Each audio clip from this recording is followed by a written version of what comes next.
Wow. It's always good to get an introduction like that, to be compared, with the high priest and so on. I find that it always sets expectations just right. I'm also pleased to hear that we're editing the film of yesterday's talk. I hope that I'm going to have some editorial rights over who is cast to play the part of me. I thought perhaps Hugh Grant might go well, but I'm pleased to hear that we're making a movie. It's all going very well. I'd like you to open up the prayer book for a moment to page 45, something that we read earlier in the service. We are a people in whom the past endures, in whom the present is inconceivable without moments gone by. The Exodus lasted a moment enduring forever. What happened once upon a time happens all the time. We might reflect upon this teaching as we view the unfolding news from Egypt. Egypt in the book of Exodus, which we read at this time of the year, is of course the epitome of slavery. But in the flow of history in which what happened once upon a time happens all the time, the same Egypt is today, at least at this moment, an epitome of freedom. The drama of liberation and redemption was lived out once, but is lived out every day. And perhaps the most cogent and powerful symbol of that notion of constancy is embodied in this Ner Tamid, which, as I was reading the book which I was given today, telling the story of your congregation, this one, so I understand, is a transplant from its previous location. It is an embodiment itself, this particular eternal light, of that notion of continuity. Now, you may be interested to know that the Ner Tamid makes its first appearance in this week's Torah portion, where, as Rabbi Greenstein mentioned, we are instructed that this lampstand, which is part of the tabernacle, is to be lit. And we, in synagogue architecture for centuries, have understood the term Tamid, Ner Tamid, to be a constant and eternal light. It's something that's always there. And there is indeed a stream of interpretation, an exegetical tradition amongst the rabbis, according to which this is what denoted the eternal light. It was eternal. It was always lit. But I have news for you, surprising and shocking news. It turns out there's more than one opinion. Because the word Tamid holds within it more than one freight of meaning. In this Torah translation and commentary, Etz Chaim, if one turns to the words in which this verse appears, we read at the beginning of the portion, Tetzaveh ve'ata tetzaveh et bnei Yisrael, you shall further instruct the Israelites, ve'yikchu elecha shemen zayit, to bring you clear oil, zach katit lamaor, clear oil of beaten olives for lighting, leha'alot ner tamid. Leha'alot, as we already heard in the words of introduction, carries more than one meaning. But so indeed does the word tamid. We translate it as the eternal light. This translation does not. It says, for kindling lamps regularly. Tamid doesn't mean says Rashi, the classical biblical commentator, and most who have thought about this verse, doesn't mean that the light was constantly ablaze, but rather that the light was regularly rekindled. I do a lot of flying in my job, and I often fly with El Al because of their calm manner and easy charm. I have a frequent flyer card from El Al, and it is called Hanosea Hamatmid. Same word. It does not mean that I spend all the time on the aeroplane, although I from time to time think that I do. It doesn't mean that I'm constantly on the plane, but it means that I frequently return to it. Ner Tamid in its original context doesn't necessarily mean a light that is always shining, but rather a light that is constantly, in this case daily, renewed, relit, every evening, if we're to judge from the context of this verse. There is something in that double entendre, in that different way of understanding the verse, which resonates with those words I had you look at from the prayer book. What happened once upon a time happens all the time. There is a tension between constancy, that which is always there and unchanging, and on the other hand, frequency, that which is renewed and revivified as we return to it and it changes. There's much to think about the constancy of the most important things. I look at the scenes in Egypt today, and it strikes me that the human urge to be free of an oppressive regime, that the truth that people speak to each other and with each other will ultimately prevail even against apparently insuperable odds. I think about that constancy here in this city, as the words uttered in this city by one of its most famous inhabitants resonate. That you can kill the dreamer, but you cannot kill the dream.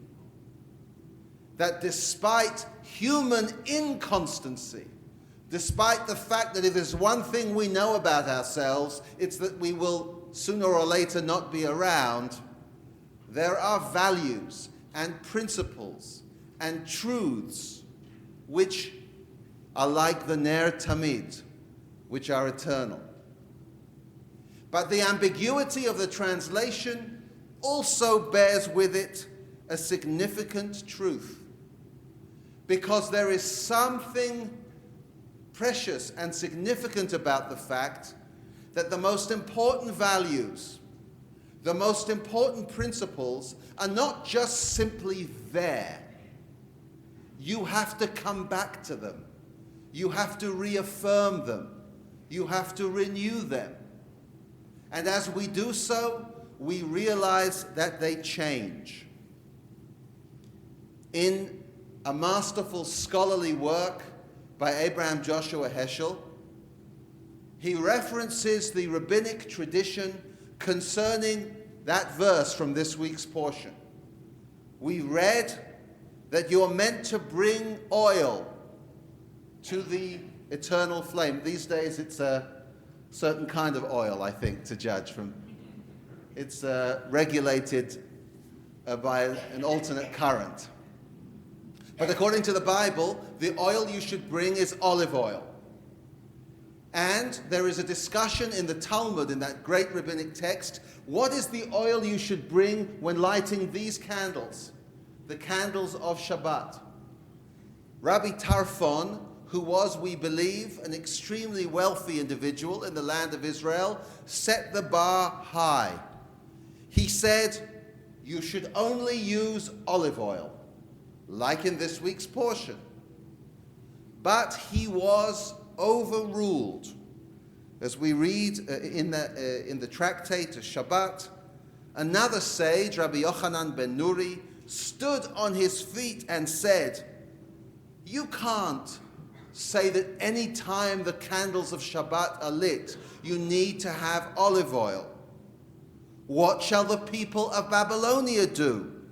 They only have sesame oil. I didn't know that, by the way, but it turns out sesame oil is big in the Iraq region. What shall the people of Medea do? They only have nut oil. Warning, nut oil may contain traces of nuts. What shall the people of Alexandria do? They only have, this was a particularly good one I learnt, they only have radish oil. I didn't know you could make oil out of radishes, but according to the Talmud, you can. And what shall the people of Cappadocia, that's Turkey, what should they do? They don't even have any of this kind of oil. They have naphtha, some other substance you use to burn. What's the conversation that's going on here? Life is not like an electric light that's always on. Reality deals us new situations. And rather than think of a ner tamid as something that's just there for eternity, we have to ask ourselves the question, how will we adapt ourselves? How will we evoke that which is eternal and unchanging in our temporal and changing reality? The greatest insights of Reformed Judaism are based precisely on this interplay between Tamid meaning eternal and Tamid meaning ever renewing and therefore ever changing, ever growing. We recited together the blessing over these candles. What did we say? Asher kiddushanu b'mitzvotav v'tzivanu lahadlik ner shel Shabbat. A beautiful blessing. Thanking God, blessing God, who has commanded us to light the Sabbath candles. Now I have a question for you. Where does God command us to light the Sabbath candles? Where's the verse in the Bible? I'm going to save you before you start Googling. It's not polite to Google in the service. Please, neither Googling nor Twittering is well received. Here's the answer. It doesn't say so in the Bible. At no place can you find in the written Bible, in any of the books of the Bible, a commandment to light Sabbath candles. Those who initiated that blessing believed that Tamid doesn't mean constantly and unchangingly so. They rather believed that you have to come back and renew and rededicate and reform in order for truth, eternal truth, to shine through. There's another candle ritual associated with this Sabbath day. It comes at the end of the Sabbath in the Havdalah ritual. And there again a blessing is recited over the lights. There was a dispute, so the Talmud tells us, between two versions of what that blessing should be. The school of Shammai used to bless as follows. Bara ma'or ha'esh, blessing God who created the light of the fire. In his conception, in that conception, there is one primordial fire that was created in the past. It's an eternal light. It doesn't change. And when we kindle that light, we plug in this case probably literally plug in, we plug into that one primordial source of light. But the blessing which prevailed is from the house of Hillel, and it's quite different. We recite Borei Me'orei Ha'esh, who creates at this moment in real time not one flame, but different shades, different tones, different colors. It's two ways of looking at the world. Do you believe that what happens and what matters is simple and eternal and unchanging? Or do you believe that it's messy and dynamic and unfolding? Or, like me, do you believe that it's a confusing combination of the two? I'm going to give you one more interpretation of what Ner Tamid might mean. It's an interpretation that is also to be found in our rabbinic tradition. And according to that interpretation, it says, Tihiyeh shalhevet olam eleha. What does a Ner Tamid mean? It doesn't ask the question, is it lit all the time, or do you have to rededicate it when it goes out? It says Tamid, it means something quite different. The meaning of the term is, it describes the quality of the flame. Is this flame capable of shining, of staying alive by itself? Or do you need to fan it and tend to it and nurture it?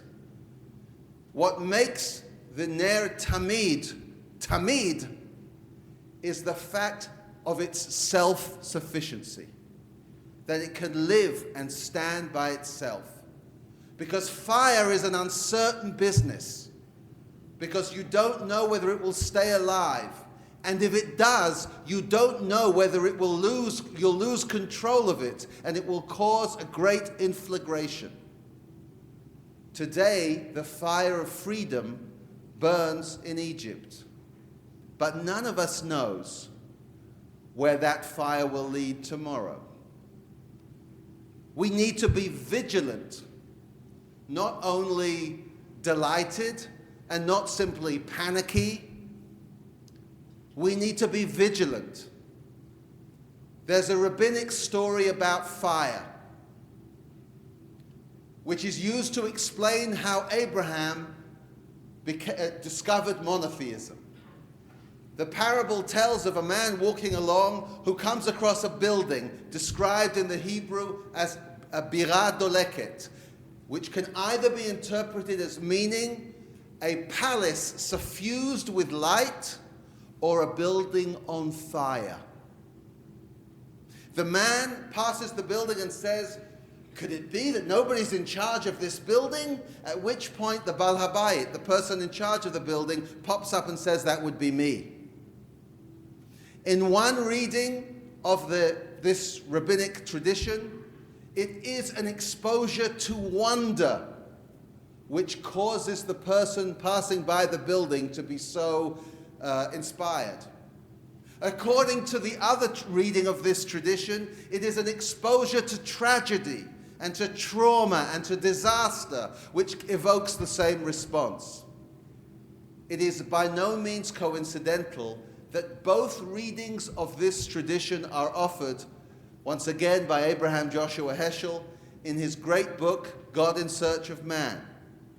Because he wants us to realize that a sense of wonder, a sense that there must be something beyond the regular mundane realities of life, is born against the warming glow and beauty of a palace suffused with light, but also in view of the tragic results of a building on fire and out of control. Here are three teachings about the Ner Tamid. One, that some things are constant. Two, that some things which are important to us, in order to maintain their significance, have to be reviewed and rededicated all the time. And thirdly, that none of us really knows if the fire will go out, if it will live, or if it will rage out of control. That our lives are much less certain than we would like to pretend that they are. We're called upon to bring up a ner tamid, a constant light, a frequent flame, a self-sufficient candle, a flame both full of promise and yet replete with danger, a source of light and variety. We, I would suggest, should celebrate the fact that today an eternal truth was affirmed, the truth that all must be free. We should acknowledge that this flame has to be frequently reviewed and renewed. We should hope and act so that the flame of eternal truth can be self-sufficient and not snuffed out by dictatorship or cynicism or corruption. We should be vigilant lest the light transform into engulfing flames. And we should cherish plurality and variety, the countless colors and shades which inhere within the single flame. The man who wrote the words I had you look at in the prayer book uttered a significant truth. We are a people in whom the past endures, in whom the present is inconceivable without moments gone by. The Exodus, writes Abraham Joshua Heschel, who authored these words, the Exodus lasted a moment enduring forever. What happened once upon a time happens all the time. Between the Friday evening flames and the flames of the Havdalah candle. This Shabbat day is meant to remind us about what is Tamid, what is constant and frequent and strong and fragile and multifarious in form. May all of us enjoy this Shabbat day in this time. And may we find strength to eke out of this particular moment a sense of that which is true for all time. May the flame not cease. Shabbat Shalom.